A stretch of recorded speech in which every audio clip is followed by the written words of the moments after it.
Indrasya no virya ani pravocanyane chakara prathamani vajri. Who is Indra in the Vedas?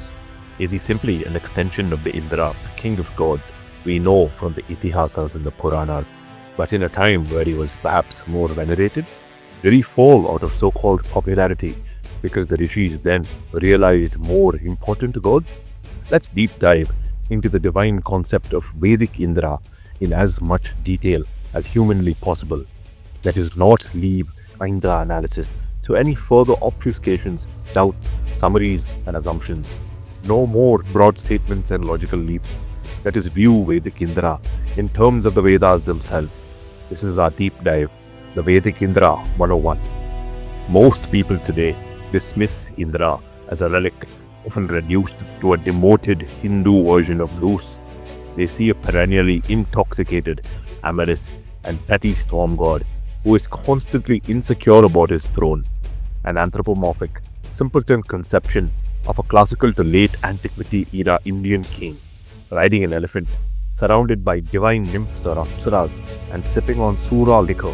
To set the basic premise, Lord Indra was the foremost deity during the Vedic epoch of India. No other god occupies as much space in the Rig Veda, with over 250 hymns dedicated to him, making him the single most celebrated deity in this sophisticated mythopoetic sacred corpus.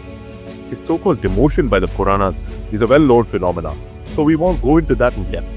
Rather, our aim with this video is to illustrate the multi-dimensional nature of his divine concept and to fundamentally illustrate a radically different deity in the original Vedic corpus, often considered Aupurusheya or divinely revealed in the broader Hindu thought, the closest to sacrosanct in this side of theology. However, the Vedas certainly have a chronology, as the index of the Vedas, the Rishi Anukramanis, which attributes the conception of certain verses to Rishi sages, clearly illustrates. I emphasize this to show that multiple generations of sages across several centuries all resonated with the primacy of Indra being the focal deity of the Vedas, with no intra-clan contradiction, despite them probably having different tribal alignments and patrons. Indra is not a sectarian deity in the form that later Hindu sects would take on, placing their deity of choice at the top of their ontological scale. So, what is the primary way the rishis perceived Indra and the Devas? We can break down the primary form of communion with Indra via the hymn in Rig Veda 1.3.5. Beyond the Yajna fire ritual, in the rishi poet sage's mind's eye, to quote, "O Indra, come, impelled by the inspired thought, thee, stirred by the illumined sage, Vipra, to the one rich in the pest Soma, draw near to the sacred utterances, Brahmani, of the chanter, Vagat." I want to break this down a bit more. Jyeṣṭha, not just apprehended by understanding, but invoked by inspired thought. The in Vedic Sanskritam is poetic insight. Viprajutaha, set in motion or awakened by the inspired sage, not just appreciated or praised. Sutavataha, the one possessing pressed Soma, that is, the sacrificer actively offering Soma. Brahmani, sacred utterances. This is the original Brahman, by the way, which would take on the meaning of the supreme reality in the Upanishads. Vaghataha, the chanter or invoker, a technical, ritual role.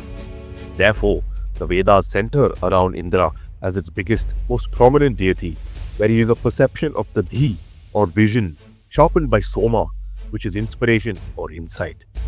Therefore, we must not reduce the Rigvedic hymns as mere praise poems, but refined metaphysical insights. Thus, the central focus of the Vedic rishis was to attain the state of Swar or divine illumination, the solar realm of enlightenment which Indra is the lord of, as we elaborated in the Soma mystery video previously on this channel. This immediately shows Indra not as a mere rain god, but the god of divine illumination, a god of light, to put it simply, and secondarily, also having an ostensibly solar quality. Watch the Swarpati sections of the Soma video for more on that. With that being said, let us chant our way into chapter 1. What is the etymology of Indra? Etymology is the study of the origins and roots of a word. while it is hotly debated and even considered by some to be of a BMAC, supposedly non-Indo-European provenance. To most, the word Indra is squarely in the realm of Indo-European linguistics.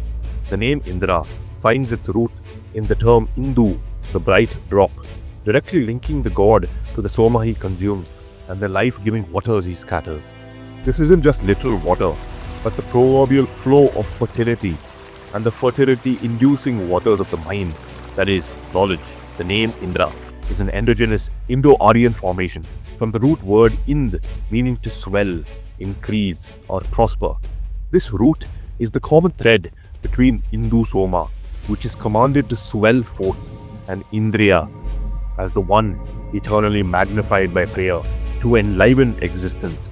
Indra is etymologically defined as the swell of power, the vital force of cosmic growth. Etymologically, this shares roots with the Latin unda, or wave, relating to the English word undulate. Indra must therefore not be reduced to a god of rains, and he is hence related to the flow of Rita, or cosmic order. Jyeṣṭha, one of the most ancient Sanskritam etymologists, views the word's formation of Indra as Indu plus Dra, leading to the word Indra, meaning scatterer of the Indu drop, which is the vivifying, inspiring impetus or force of existence. This is consistent with the fact that Indra's adversaries like Vritra, Vala, and Namuchi all prevent the natural flow of things. They represent stagnation as opposed to inspiration and movement that Indra embodies. Another alternative etymology from the Upanishad-like corpus is as follows. The name Indra is often tied to the Sanskrit root id, which translates to perceiving or discovering. As we elaborated in our Vritrahana video, Indra's cosmogenic act of slaying Vritra also serves to differentiate the various aspects of existence, previously having been a singular void of asuric darkness. This linguistic connection underscores Indra's status as the preeminent deva. The Upanishads suggest his supremacy stems from being the first to truly perceive or discern the nature of Brahman, which is Indra himself in the Kaushitaki Upanishad, which we will elaborate on separately. The Brihadaranyaka Upanishad supports this theme of divine secrecy.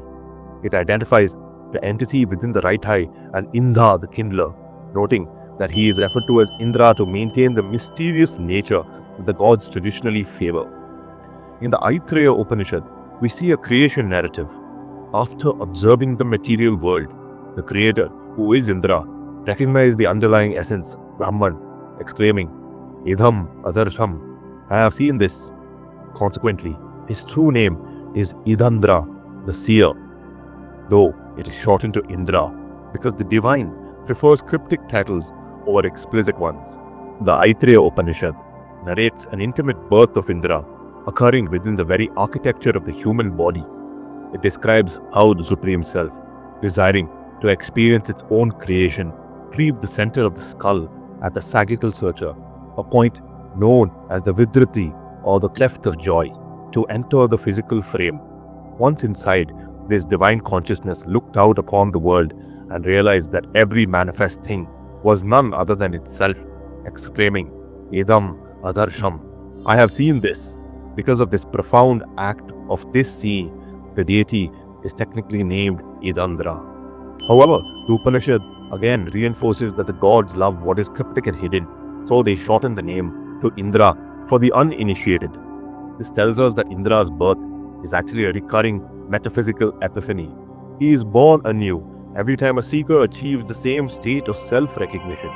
He is the sovereign mind that enters through the gate of bliss or Soma, proving that the Lord of the heavens and the I within you are the same single singularity. This is just one way we explain the origin of Indra. So, what are the other scenarios? Let us jump into chapter 2. How was Indra born?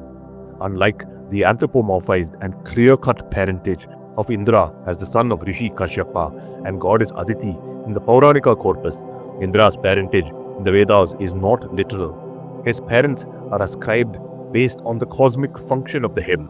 Vedas don't have a strict genealogy at all. Let us investigate these metaphysical paradoxes.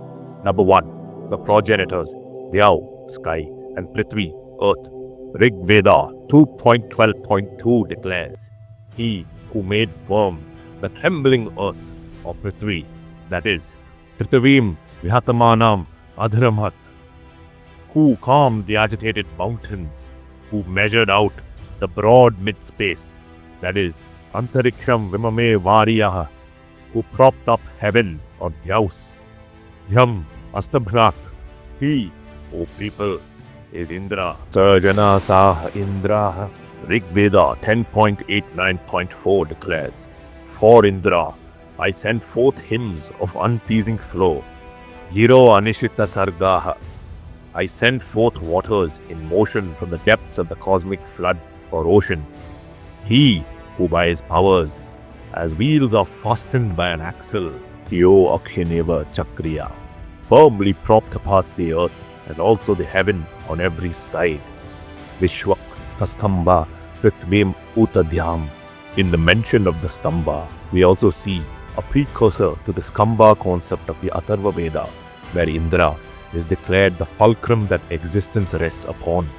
Likewise, Rig Veda 1.62.7 says, Twice he unfolded the two co-born, co-dwelling realms, that is, Vita Vivamre, separated the Sanaja Sanile, that is, co-born or co-existence, the unassailable one, praised with hymns by the singers, like Bhaga in highest heaven, the beneficent one upheld Dyaus and earth, that is Prithvi, through his good powers or deeds.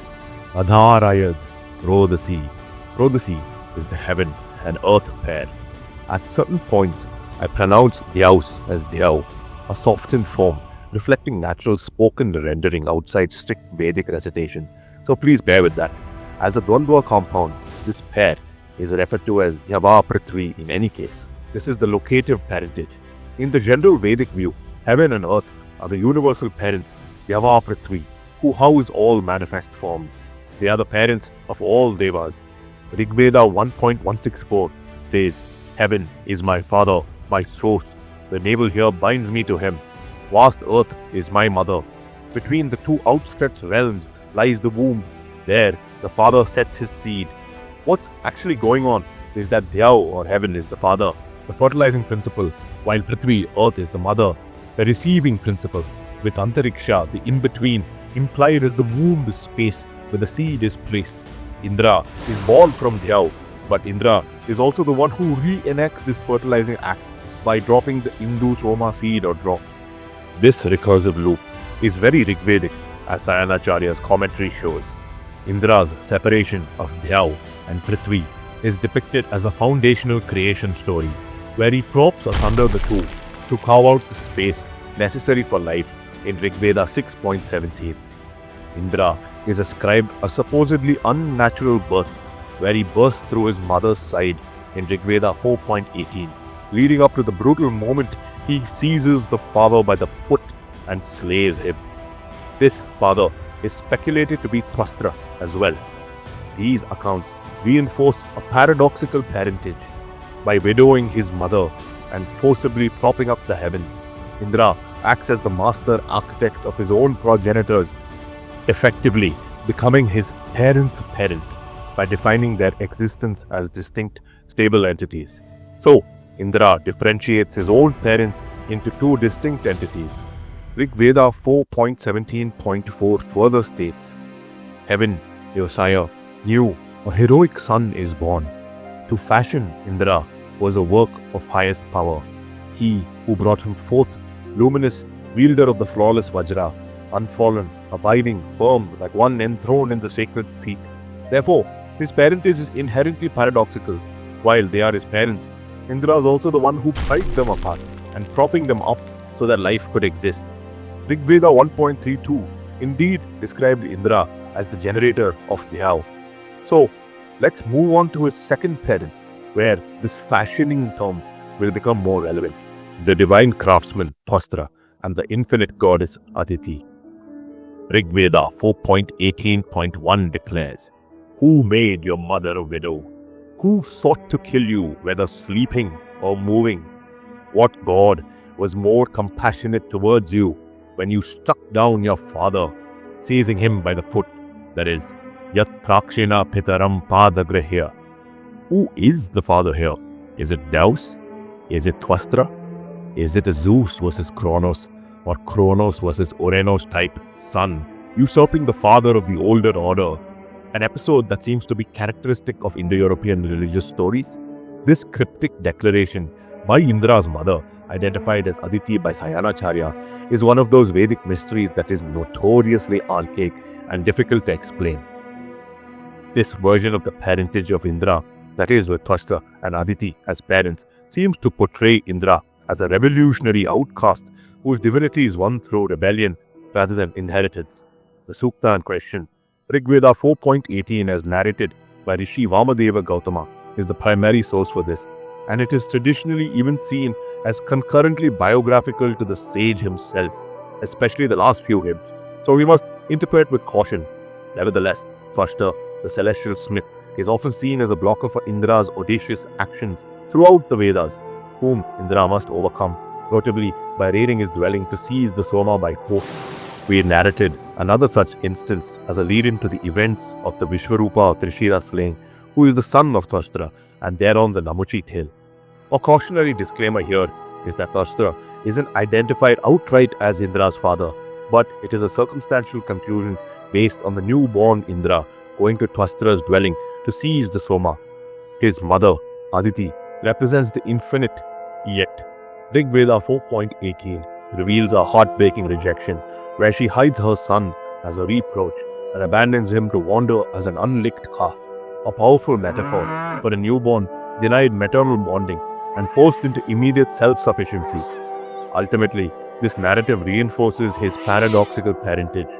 He is the son who was feared and cast away, yet he is the one who survives to widow the mother and slay the father by his foot, akin to the other Indo-European slayings of an audacious divinity overthrowing a father god, such as Zeus versus Kronos. The violent usurping of the father is most explicitly captured in Rigveda 4.18.12, where Indra is implied to have slain his progenitor through a physical struggle.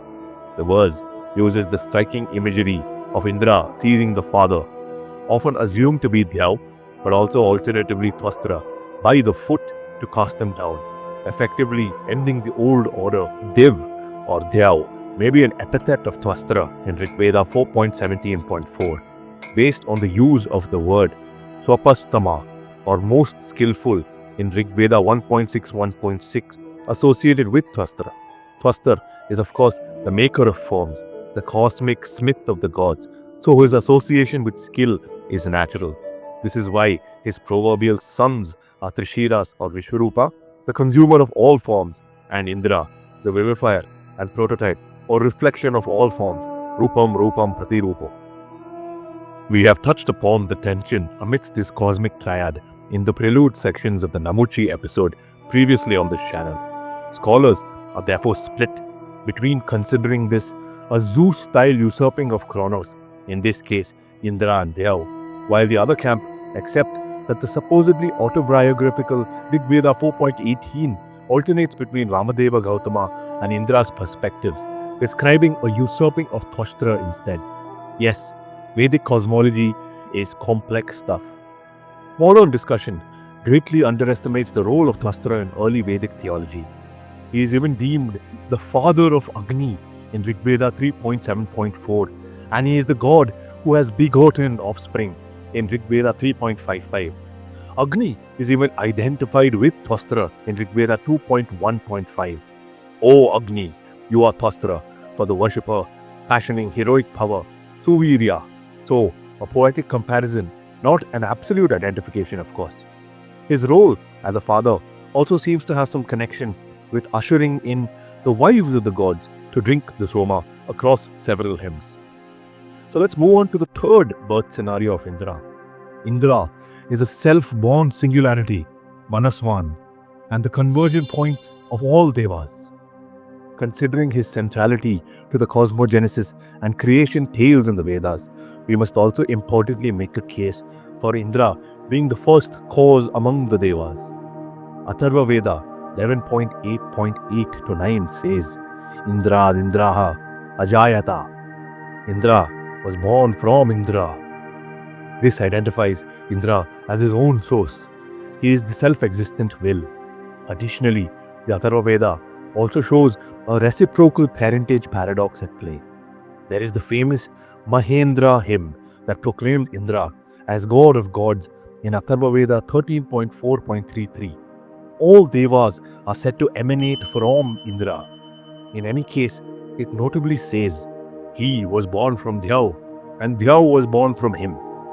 This mirrors the Rig Vedic logic of Purusha, the primeval being, and Viraja. Indra is the source of the divinities, yet he manifests through them. He is the father of his own parents. Remember, Indra generates Dyaus, Ushas, and Surya, the sun god, in the cosmogenic Rig Veda 1.32, the iconic slaying of Vritra. The Rig Veda identifies Indra not as some kind of localized king in a distant heaven, but as the universal sovereign and the primordial thinking principle. Indra is the sovereign mind, Manaswan. According to Rig Veda 2.12.1, Indra was the first-born spiritual force who perfected and adorned the other devas through his willpower or kratu. His active breath is so immense that it vivifies both heaven and earth. Indra is also the all-enveloper, Paribhur. Rig Veda 1.32.15 declares Indra the godly king of all, ruling both the nomad and the settled, the powerful and the oppressed. As the cosmic axis, he is described as the Nemi, the rim of a wheel. Just as the rim holds every spoke together to make the wheel function, Indra encompasses and sustains the entire diversity of the universe. This also neatly ties into his role as Skamba, the cosmic pillar, the fulcrum upon which existence rests, a concept found in the Atharva Veda. The very first verse of the famous Sir Janasa Hindraha hymn, conceived by the great Rishi Kritsamada Shaunaka, calls him Manaswan, the sovereign mind. The sages say he is Paryabhushat, or encompasses the other devas. He is the Adona. He didn't conquer them, he adorned them. The devas converge in Indra. He is the kinetic kratu, or will, that makes Agni burn brighter and Varuna's law sharper. When he was born, heaven and earth vibrated. Abhyashetam, because the firstborn had arrived to turn potential into existence. He is the one who makes the many functional. That, O men, is Indra. Let's move on to the fourth birth scenario, which is via Purusha in the Purusha Suktam. Since we mentioned the Purusha before, we most certainly need to cover the Purusha Suktam, which is Rig Veda 10.90, part of the later, contemplative, existentially charged mandala of the Rig Veda. The birth of Indra is framed as a cosmic, structural emergence resulting from the primordial sacrifice of the universal person, Purusha. This birth scenario is unique because it defines Indra not as an offspring of some specific parents, but as a functional part of cosmic anatomy of this Purusha. The verse 10.90.13 explicitly states, Mukhad Indrascha Agnischa. Indra and Agni are described as being born from the mouth of the Purusha. The mouth represents the source of the Vak or the word and the consumability of the sacrifice. Indra, emerging from here, signifies his role as the spokesman or chief actor of the divine order, the enlivener or vivifier of existence. This also neatly ties into the goddess Vak and Shakti being feminine divine principles associated as consorts of Indra, who are also intimately associated with speech. The concept of born here, Ajayata, refers to a structural division of the one reality into specialized functions, where the Soma or divine illumination comes from the mind, the sun from the eyes, and Indra from the organ of power and moreover expression. There is also the birth scenario, which is an internal realization of the gods. In the Taittiriya Brahmana, 2nd Ashtaka, 2nd Adhyaya, 3rd Anuvaka, verse 4, we get another birth scenario. In routine Vedic fashion, it has an esoteric, mystical birth of Indra, not through physical creation, but through intense penance or tapas of the gods. It states that the gods performed penance. Ta Atman Indram Apasyan. They perceived Indra within themselves. Tham Abruvan Jyeṣṭha. They said to him, Be born. He, Indra, asked, Into what inheritance shall I be born? They replied, into the seasons, the year, the people, the cattle, and these worlds. It proclaims the phrase, Ta Atman Indra Mapashyan. They saw Indra within themselves, their own self. The gods performed tapas and saw the principle of Indra, the sovereign mind and will, as their core of their own being. Therefore, indeed, all devas converge in Indra, the Paradeva. The focus is on the gods manifesting Indra through their collective austerity, so he can take charge. This realizing of Indra is quite Upanishadic and akin to a seer recognizing the universal consciousness. This birth scenario also runs parallel to that of Rudra and the Brahmanas, as we have previously elucidated on the channel in our Indra-Rudra comparative analysis. In the Shatapatha and Aitreya Brahmanas, Prajapati, the progenitor, transgresses cosmic and moral order by desiring and approaching his own daughter, identified as Ushas, the dawn goddess. Prajapati commits an act never done before, so the Vishvedevas proclaim. They then put their most fearful bodies together. The aggregate of their most fearful bodies of the gods became Lord Rudra. This collective realization and collective anger of the Devas, giving proverbial birth to Indra and Rudra, respectively, is yet another parallel between the two deities. And it's rather bad news for sectarians who like to claim the primacy of one deity over the other based on their order of existence and claiming one is supposedly the younger god. There is another qualitative parentage of Indra, where Indra is called the son of might. Rig Veda 8.92 states that Indra is the son of strength. O son of strength, men, uttering their desires, abide happily in you. None, Indra, surpasses you. Indeed, Indra is the Platonic strength and enlivener of existence. Indra's parentage is therefore not a singular biological lineage, but a collection of diverse birth scenarios reflecting his status as the primary divine concept of the Vedas. Because he was realized and agreed upon by multiple generations of rishis, he possesses multiple metaphysical manifestation points, which isn't really the arrival of a golden baby, but the multivariate manifestations of the all-pervasive God. Before I close, I also want to address a claim that several make, that Indra is somehow the youngest of the gods and he is an upstart deity, having overthrown Dyaus or Varuna as a sort of cosmic rebellion. It is pertinent to emphasize that the Vedas don't have a chronological stream of events. These are cosmogenic metaphysical acts occurring in higher dimensions of the gods and are kind of simultaneous in nature. Nevertheless, deeming him youngest is untenable, as the word Jyeṣṭha or eldest is intrinsically linked with Indra. In Rig Veda 6.46.5, we see that Indra is the Jyeṣṭha whose power alone sustains both heaven and earth. He is the structural elder of the cosmos itself. This isn't just a hierarchy of spirit. Rig Veda 7.97.3 describes him as the Jyeṣṭha lord over the prayers of the devout, and Rig Veda 6.51 explicitly labels the gods as Indra Jyeṣṭha, meaning as a collective with Indra as their chief or eldest. Whether it's his strength or his status among devas as bulls, Indra is the first because he is the most potent in the Vedic worldview. To be the strongest is to be the eldest. Chronology is irrelevant when your presence is the very pillar or skamba that allows space-time to exist in the first place. Indra isn't just born into the pantheon. He is the realization of its highest, most ancient principle.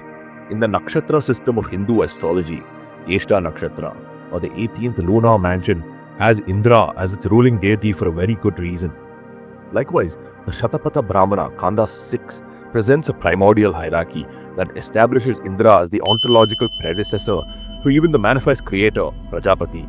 The text declares that in the beginning, the universe was non-existent, comprised only of the 7 rishis or vital heirs, that is, Purāṇas. These aren't the human sages we know. It says that these rishis owe themselves out, rish, with toil and austerity. Therefore, they are called rishis. It importantly says that this same vital heir in the midst doubtless is Indra. He, by his power, Indriya, kindled those other vital heirs from the midst, and in as much as he kindled or ind, he is the kindler, Inda, the kindler indeed. Him they call Indra mystically or esoterically, for the gods love the mystic. They, the vital heirs, being kindled, created 7 separate persons. It explicitly identifies the central vital heir as Indra, asserting that through his sovereign power, Indriya, he ignited the other vital forces into being, because he kindled Ind, the very breath of life. The text designates him as the Indha or kindler, a name the gods esoterically call Indra. These vital heirs, kindled and organized by the Indra force, then coalesced to form a single person who, as stated in Shatapatha Brahmana 6.1.1.5, became Prajapati, while the Shatapatha Brahmana 11.1 describes Prajapati manifesting Indra within an already manifest cosmos. This, on the other hand, describes a functional hierarchy rather than an ontological one, as 6.1 establishes the primordial kindler, Indra, precedes the very structure of the creator by animating the foundational prana or life force, a link made explicit in the Kaushitiki Upanishad, which identifies Indra directly as the life breath and the conscious self. This monistic identity is further echoed in Rig Veda 10.121, where the deity Kaha, said to be the essence of the golden embryo or Hiranyagarbha, performs the same cosmic acts as Indra, establishing the earth and propping up the sky, suggesting these names are various masks for the same singular, peerless, ultimate reality. Chronology is thus a ritual tool, but in the realm of pure existence, I would say Indra is that middle breath upon which even the Creator must rest. In our next episodes, we will address the epithets of Indra, which serve to illustrate his multi-dimensional, para-divine nature, and thereafter, basis these epithets as well as what we have covered in this episode, enumerate his divine concepts' various core characteristics beyond just simplistic labels like storm god or rain god. We will even cover specific Upanishad-styled aspects of Indra that imply he is akin to the Brahman or singular monistic god or singular reality of the Upanishads. Watch out for those. Hail Indra.